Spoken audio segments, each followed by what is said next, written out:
तो यानी कहा जा सकता है कि संजीव, तनाव अगर सरहद पे है तो यानी चुनाव कहीं ना कहीं है। और दिल्ली और बिहार के चुनाव को लेकर ही इस वक्त जो स्थिति इस वक्त तमाम राजनीतिक दलों के बीच देखने को मिल रही है। लेकिन समझना मैं ये चाहूंगी संजीव कि संविधान आरक्षण के मुद्दे पर विपक्ष जिस तरह से फ्रंट फुट पर रहा और उसका एज भी उसको मिला लोकसभा चुनाव में, विधानसभा चुनाव जो उसके बाद हुए उसमें बिल्कुल उलट उसके रिजल्ट रहा। महाराष्ट्र और हरियाणा उसका एक बिग एग्जाम्पल हमारे सामने है। अब फिर से हम उन्हीं विधानसभा चुनावों की ओर बढ़ रहे हैं, उसमें दिल्ली सबसे अहम है, बिहार सबसे अहम है। तो अब ऐसे में इस मुद्दे को जो कि लग रहा था कि संसद के शीतकालीन सत्र तक ही रहेगा, हो सकता है वो खत्म हो जाए, लेकिन अब जो स्थिति दिख रही है 150 शहरों में कांग्रेस प्रेस कॉन्फ्रेंस करेगी, 24 तारीख को अंबेडकर सम्मान यात्रा निकालेगी। अगर दिल्ली में हम यहाँ लगातार देख ही रहे हैं अंबेडकर पॉलिटिक्स, तो अब यहाँ पर सत्ता पक्ष और विपक्ष में यहाँ कितना एज विपक्ष ले पाता है या फिर कितना डेंट यहाँ पर सत्ता पक्ष या बीजेपी को पहुंचा पाता है, ये किस तरह से आप देख रहे हैं इसे?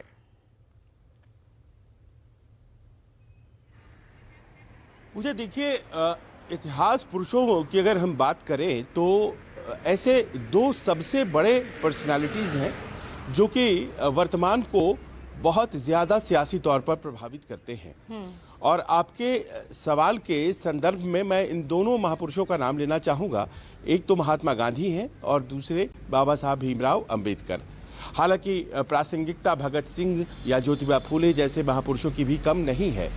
लिहाजा ये दोनों महापुरुष जिनकी बातें हम लोग अभी इस वक्त कर रहे हैं, ये ऐसा लगता है कि अपनी ऐतिहासिकता से वर्तमान की सियासत को जिस तरह से इन्फ्लुएंस करते हैं, उसी राजनीति को साधने की कोशिश जो है वो तमाम राजनीतिक दल करते नजर आ रहे हैं। कुछ आंकड़े हैं जो तस्वीर को थोड़ी और स्पष्ट करेंगी।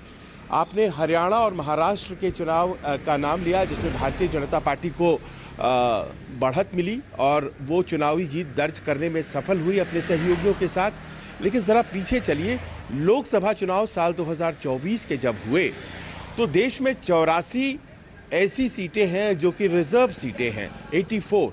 और 2019 का आंकड़ा ये कहता है कि उस 84 में से 41 सीटें भारतीय जनता पार्टी और उनकी सहयोगियों को आई थी, जो घट करके 29 हो गई 2024 में। यानी कि 2019 के मुकाबले घट गई सीटें, जो आरक्षित सीटें थीं, और वो 29 हो गई।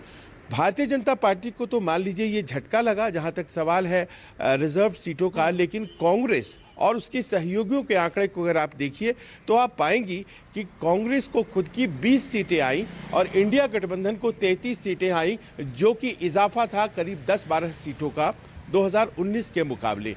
यानी कि एक अगर आप एरो टर्म्स में मूवमेंट देखें तो अपवर्ड्स एरो और डाउनवर्ड्स एरो किस तरफ जा रहा है ये बड़ा स्पष्ट है। अब इस ऐतिहासिक पृष्ठभूमि में आप चीज़ों को आप परखें तो आप पाएंगे कि कहीं ना कहीं भारतीय जनता पार्टी पर जो दलित आंदोलन है उसकी बहुत ज़्यादा पैरोकारी नहीं करने की एक जो तोहमत है शुरुआत से लगाई गई है। साल 2018 आपको याद होगा जब एट्रॉसिटीज़ एक्ट जो है उसे डाइल्यूट कर दिया गया सुप्रीम कोर्ट के द्वारा, और बहुत ज़बरदस्त मूवमेंट एक हुआ था।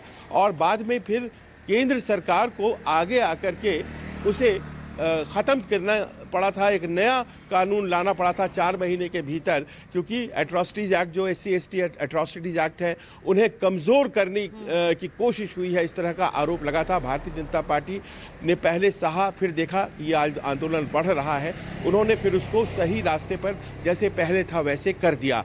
तो हमेशा इस तरह के जो आरोप लगते रहे। आप बिहार की बात कर रही हैं, याद करें साल 2015 में मोहन भागवत जी का वो एक स्टेटमेंट आया था आरक्षण के सवाल पर, और किस तरह से जातीय गोलबंदी हो गई थी और तुरंत वहां पर नतीजे सामने आ गए थे। भारतीय जनता पार्टी 2014 में प्रचंड जीत देश भर में दर्ज करने के बाद, बिहार में दर्ज करने के बाद 2015 का विधानसभा चुनाव हार गई थी।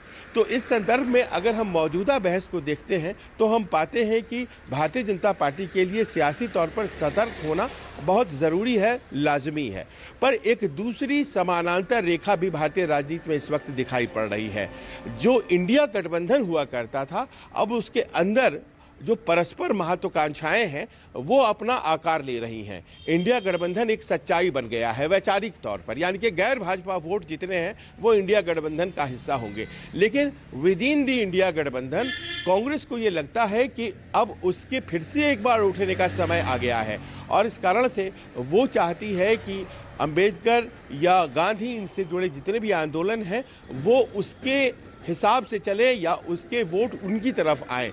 बेलगावी में जो CWC की बैठक 26 तारीख को होने जा रही है, बेलगावी वो जगह है जहां महात्मा गांधी कांग्रेस के पहले और आखिरी दफ़ा बने थे अध्यक्ष इंडियन नेशनल कांग्रेस के 1924 में। बेलगावी वो जगह है और वहाँ जाकर के एक CWC की बैठक बुलाई गई है, और उस बैठक में सिर्फ और सिर्फ चर्चा यही रहने वाली है कि ये जो अंबेडकर को लेकर के सियासी बहस है इसकी दिशा आने वाले एक साल में कैसे होने जा रही है और हमें क्या करना चाहिए।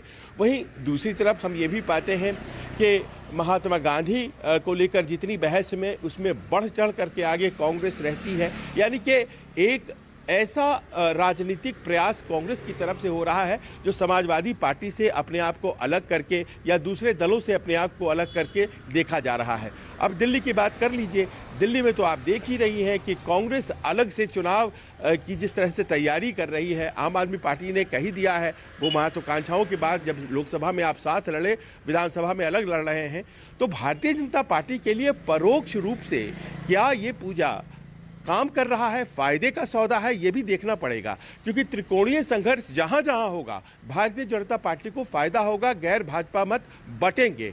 और बड़े ही बारीक तरीके से इस चीज को भारतीय जनता पार्टी दमसाद कर देख रही है कि कांग्रेस अंबेडकर आंदोलन को कितना बड़ा कर पाती है, और इसी बात को महसूस आम आदमी पार्टी भी कर रही है कि वो जितना बड़ा करेगी इस आंदोलन को, जितने वोट वो गैर भाजपा मत काटेगी, उतना ज्यादा आम आदमी पार्टी का नुकसान होगा।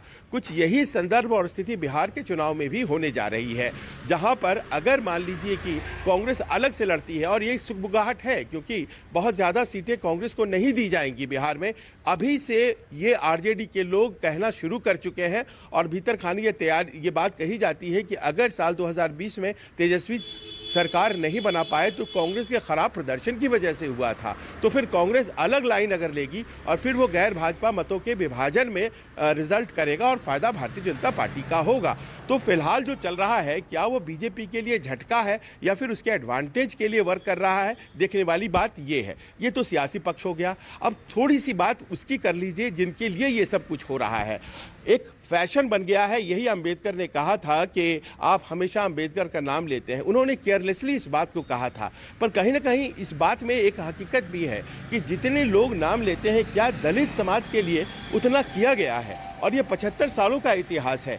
आज भी मैं आपको एक डेटा देना चाहता हूं कि मैनुअल स्कैवेंजिंग यानी कि हाथ से मैला ढोना, ये 2013 में बहुत ही एक कड़ा कानून बना दिया गया। 1993 के कानून को मजबूत कर दिया गया, पर सामाजिक न्याय मंत्रालय का आंकड़ा है कि देश के 766 जिलों में से 761 जिलों में से 530 जिले ही अपने आप को मैनुअल स्कैवेंजिंग फ्री घोषित किए हैं। 231 जिले यानी कि करीब 30-31% जिले देश में अभी भी मैला हाथ से ढोने का वो मानते हैं कि हमारे यहाँ हो रहा है। आप जानती हैं पूजा, इंडियन रेलवेज जो है मैनुअल स्कैवेंजिंग एम्प्लॉय करती है, ये बात हकीकत है। आप कैसे कह सकते हैं कि आप दलित समाज के लिए काम कर रहे हैं? एनसीआरबी का डेटा है, सबसे ज़्यादा 2015 से 2020 का सबसे ज़्यादा अगर गैंगरेप्स होती हैं तो वो दलित लड़कियों के साथ होती हैं, और ये एक हकीकत है, सरकारी आंकड़ा ये कहता है। क्या किया गया है? तो ये प्रश्न जो है वो अनुत्तरित हैं, लेकिन उसको लेकर के जो राजनीति है हमारे देश में वो अपने एकदम शबाब पर है। और ये जो आप देख रही हैं, ये सामने दो चुनाव, बड़े बड़े चुनाव हैं जो कि कहीं ना कहीं राजनीतिक दिशा देश की तय करते हैं। दिल्ली के चुनाव और बिहार के चुनाव, उसको लेकर के थोड़ा नाराज़गी और थोड़ी उत्तेजना ज़्यादा है, लेकिन मुझे ये लगता है कि जो स्थिति है दलित समुदाय की, बहस उस पर ज़्यादा होनी चाहिए, और वो पूरे 75 साल का अनुभव है, बहुत अच्छी नहीं रही है पूजा। ठीक है संजीव, आपने बहुत अच्छे से तमाम पक्षों को यहाँ पर रखा है, जो उसके पीछे के समीकरण हैं आंकड़ों के जरिए भी आपने अच्छे से पेश करने की कोशिश की।